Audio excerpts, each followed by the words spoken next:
पहिलो महाधिवेशनलाई चाहिँ कसरी हेर्नु भएको छ? त्यो त अब पानी त सफा होला होइन, एउटा टिमले काम गर्ला। महाधिवेशनलाई चाहिँ कसरी हेर्नु भएको छ? ठुलो पार्टीको चस्मा लगाएर हेर्नु भएको छ। चस्माकै कलर देखिन्छ कि प्रष्ट देखिन्छ? एकदम प्रष्ट। सिधै सिधै अगाडि चस्मा लगाएर प्रष्ट हेरिरहनु भएको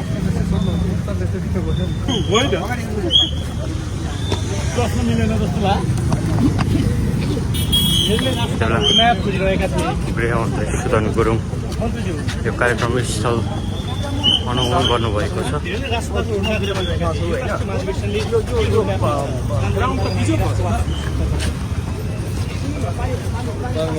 जस्तो ढुक्क हुनुहोस् भने रोडम्याप चाहिँ सबैजनालाई ढुक्क भएर चाहिँ देशलाई अगाडि बढाउने भन्ने एउटा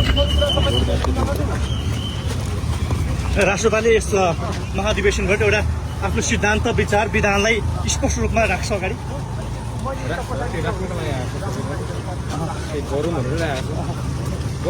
एजेन्डा छैन भन्थे राष्ट्रपासँग, के एजेन्डा पेश गर्दै हुनुहुन्छ?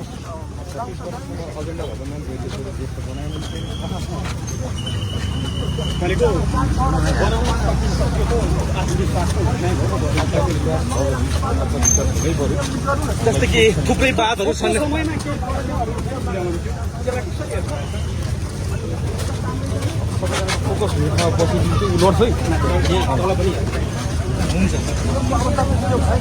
थुप्रै बातहरू छन्। राष्ट्रपालले कुन बातलाई मान्छ? समाजवाद, माओवाद, कम्युनिस्टवाद, के बात छन्?